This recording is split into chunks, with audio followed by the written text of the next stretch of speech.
हर हर महादेव। 16 सोमवार व्रत कथा। मृत्यु लोक में भ्रमण करने की इच्छा करके एक समय श्री भूतनाथ भगवान भोलेनाथ माता पार्वती के साथ मृत्यु लोक में पधारे। भ्रमण करते करते दोनों विदर्भ देशांतर्गत अमरावती नाम की एक अति रमणीक नगरी में पहुंचे। अमरावती नगरी स्वर्ग के सदृश सभी प्रकार के सुखों से परिपूर्ण थी। उसमें वहां के महाराज द्वारा बनवाया हुआ अति रमणीक भगवान शिव जी का मंदिर भी था। भगवान शंकर मां भगवती पार्वती के साथ उस मंदिर में निवास करने लगे। एक समय माता पार्वती जी ने भगवान भोलेनाथ को प्रसन्न देख मनोविनोद करने की इच्छा से बोली कि हे महाराज, आज तो हम दोनों चौसर खेलेंगे। भगवान शिव जी ने प्राण प्रिया की बात को मान लिया और चौसर खेलने लगे। उसी समय मंदिर का पुजारी ब्राह्मण मंदिर में पूजा करने आया। माता पार्वती जी ने पुजारी से प्रश्न किया कि पुजारी जी कि बताओ, इस बाजी में हम दोनों में से किसकी जीत होगी। ब्राह्मण बिना विचारे जल्दी से बोल उठा कि महादेव जी की जीत होगी। थोड़ी देर में बाजी समाप्त हो गई और मां पार्वती जी की जीत हुई। मां पार्वती जी को बहुत गुस्सा आया और ब्राह्मण को झूठ बोलने के अपराध के कारण श्राप देने को चली। भोलेनाथ ने माता पार्वती जी को बहुत समझाया, लेकिन उन्होंने ब्राह्मण को कोढ़ी होने का श्राप दे दिया। कुछ समय के बाद मां पार्वती जी के श्रापवश पुजारी के शरीर में कोढ़ पैदा हो गया। वह बहुत अधिक दुखी रहने लगा। पुजारी को श्राप का कष्ट भोगते हुए जब बहुत दिन गुजर गए, तब एक दिन देवलोक की अप्सराएं भगवान शिव की पूजा करने के लिए उसी मंदिर में पधारी। पुजारी के कोढ़ के कष्ट को देखकर उन्हें बड़ी दया आई। उन्होंने उससे रोगी होने का कारण पूछा। पुजारी ने निसंकोच सारी बातें उन्हें बता दी। वे अप्सराएं बोली कि हे पुजारी जी, अब तुम अधिक दुखी मत होना। भगवान शिव तुम्हारे सारे कष्टों को दूर कर देंगे। तुम सब व्रतों में श्रेष्ठ षोडश अर्थात सोमवार का व्रत भक्ति भाव से किया करो। पुजारी ने अप्सराओं से नम्रता पूर्वक 16 सोमवार व्रत की विधि पूछी। अप्सराओं ने बताया कि सोमवार को भक्ति भाव से व्रत करो,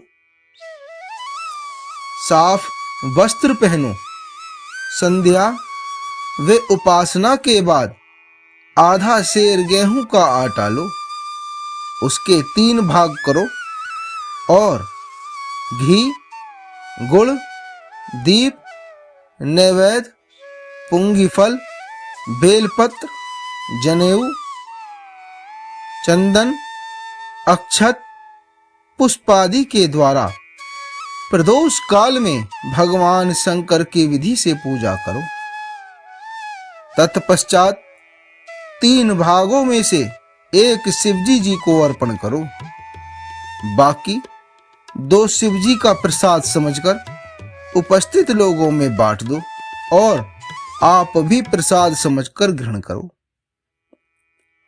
इस विधि से 16 सोमवार व्रत रखो। 17वें सोमवार को पाव सेर पवित्र गेहूं के आटे की बाटी बनाओ। उसमें घी और गुड़ मिलाकर चूरमा बनाओ। भगवान भोलेनाथ को भोग लगाकर उपस्थित भक्तों में बांट दो। इसके बाद कुटुंब सहित प्रसाद लो तो शिवजी जी की कृपा से उसकी सभी मनोकामनाएं पूरी हो जाती हैं। ऐसा कहकर अप्सराएं स्वर्ग को चली गईं। ब्राह्मण ने यथाविधि से 16 सोमवार व्रत किया तथा भगवान शिव की कृपा से रोग से मुक्ति पाकर आनंद से रहने लगा। कुछ दिन बाद शिव जी और मां पार्वती जी उस मंदिर में पुनः पधारे। ब्राह्मण को निरोग देखकर मां पार्वती जी ने ब्राह्मण से रोग से मुक्त होने का उपाय पूछा। ब्राह्मण ने 16 सोमवार व्रत कथा सुनाई। मां पार्वती जी बहुत प्रसन्न हुई। ब्राह्मण से व्रत की विधि पूछी और स्वयं व्रत करने के लिए तैयार हो गई। व्रत करने के बाद उनकी मनोकामना पूरी हुई और उनके रूठे बेटे स्वामी भगवान कार्तिकेय स्वयं माता के आज्ञाकारी हुए। कार्तिकेय जी को अपना यह विचार परिवर्तन का रहस्य जानने की इच्छा हुई। वे माता जी से बोले कि हे माता, आपने ऐसा कौन सा उपाय किया जिससे मेरा मन आपकी ओर आकर्षित हो गया। मां पार्वती जी ने वही 16 सोमवार व्रत कथा की कथा उनको सुना दी। भगवान कार्तिकेय जी ने कहा, इस व्रत को मैं भी करूंगा क्योंकि मेरा प्रिय मित्र ब्राह्मण बहुत दुखी दिल से परदेश गया है। मेरी उससे मिलने की बहुत इच्छा है। भगवान कार्तिकेय जी ने इस व्रत को किया और उनका प्यारा मित्र मिल गया। मित्र ने इस आकस्मिक मिलन का भेद पूछा तो भगवान कार्तिकेय जी बोले कि हे मित्र, हमने तुम्हारे मिलने की इच्छा करके 16 सोमवार का व्रत किया था। अब तो ब्राह्मण मित्र को भी अपने विवाह की बड़ी चिंता हुई। उसने भगवान कार्तिकेय जी से व्रत की विधि पूछी और यथाविधि व्रत किया। व्रत के प्रभाव से जब वह किसी कार्य से विदेश गया तो वहां के राजा की लड़की का स्वयंवर था। राजा ने प्रण किया था कि जिस राजकुमार के गले में सब प्रकार से श्रृंगारित हथनी माला डालेगी, मैं उसी के साथ अपनी प्यारी बेटी का विवाह कर दूंगा। भगवान शिवजी जी की कृपा से वह ब्राह्मण भी उस स्वयंवर को देखने की इच्छा से राज्य सभा में एक ओर जाकर बैठ गया। नियत समय पर हथनी आई और उसने जयमाला उस ब्राह्मण के गले में डाल दी। राजा ने अपनी प्रतिज्ञा के अनुसार बड़ी धूमधाम से अपनी कन्या का विवाह उस ब्राह्मण के साथ कर दिया और ब्राह्मण को बहुत सा धन और सम्मान देकर संतुष्ट किया। ब्राह्मण सुंदर राजकन्या पाकर सुख से जीवन व्यतीत करने लगा। एक दिन राजकन्या ने अपने पति से प्रश्न किया कि हे प्राणनाथ, आपने ऐसा कौन सा भारी पुण्य किया था जिसके प्रभाव से हथिनी ने सब राजकुमारों को छोड़कर आपको वर्ण किया। ब्राह्मण बोला, हे प्राण प्रिय, मैंने अपने मित्र कार्तिकेय जी के कथनानुसार 16 सोमवार का व्रत किया था, जिसके प्रभाव से मुझे तुम जैसी रूपवान पत्नी की प्राप्ति हुई है। इस व्रत की महिमा सुनकर राजकन्या को बड़ी हैरत हुई। वह भी पुत्र की कामना करके इस व्रत को करने लगी। भगवान शिव जी की दया से उसके गर्भ से एक अति सुंदर, सुशील, धर्मात्मा और विद्वान पुत्र उत्पन्न हुआ। माता और पिता उस देवपुत्र को पाकर अधिक प्रसन्न हुए और उसका लालन पालन अच्छी प्रकार से करने लगे। जब पुत्र समझदार हुआ तो एक दिन उसने अपनी माता से प्रश्न किया कि हे मां, तुमने कौन सा व्रत और तप किया है जो मेरे जैसा पुत्र तुम्हारे गर्भ से उत्पन्न हुआ। उसकी माता ने 16 सोमवार की व्रत कथा पुत्र को बताई। पुत्र ने सब तरह के मनोरथ पूरे करने वाले इस सरल व्रत को सुना तो वह भी राज्याधिकार पाने की इच्छा से हर सोमवार को यथाविधि यह व्रत करने लगा। व्रत शुरू करने के बाद एक देश के वृद्ध राजा के दूतों ने आकर उसको राजकन्या के लिए वर्ण किया। राजा ने अपनी बेटी का विवाह ऐसे सर्वगुण संपन्न ब्राह्मण युवक के साथ करके बड़ा सुख प्राप्त किया। वृद्ध राजा के दिवंगत हो जाने पर इसी ब्राह्मण को सिंहासन पर बैठाया गया, क्योंकि दिवंगत राजा के कोई पुत्र नहीं था।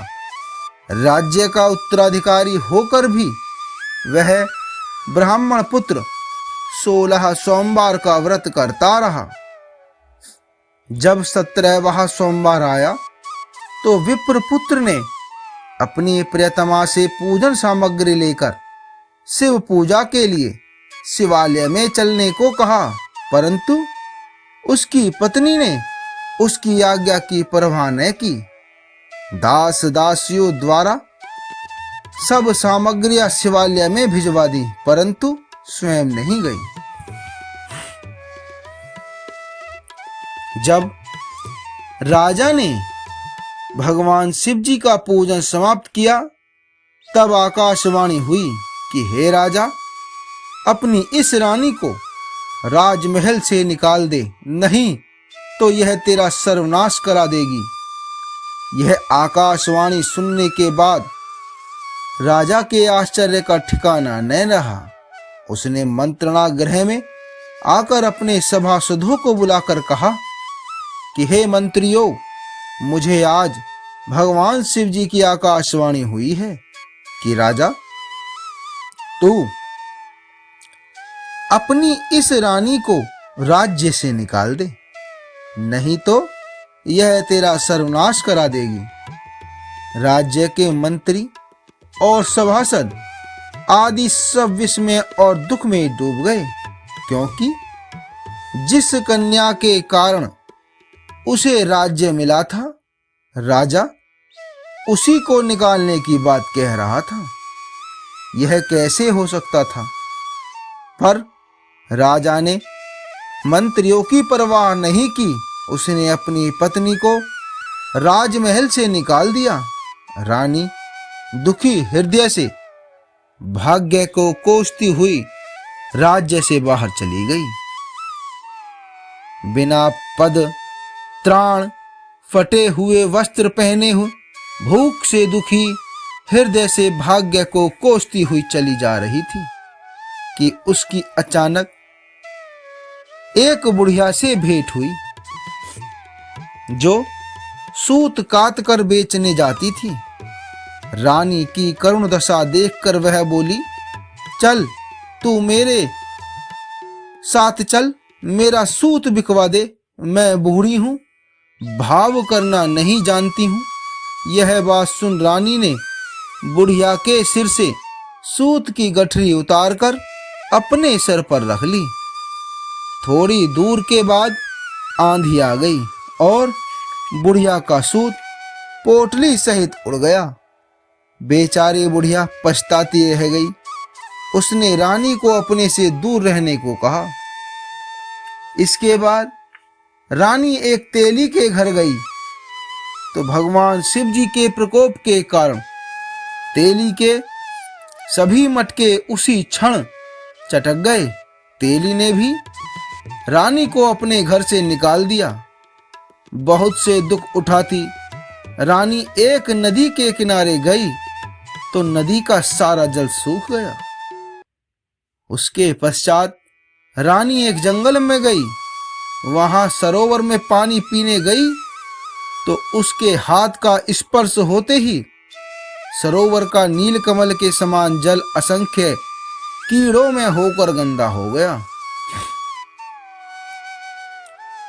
रानी ने भाग्य पर दोषारोपण करते हुए उस जल को पीकर पेड़ की शीतल छाया में विश्राम करना चाहा, परंतु वह जिस पेड़ के नीचे विश्राम करती उस पेड़ के पत्ते तुरंत टूटकर गिर जाते थे।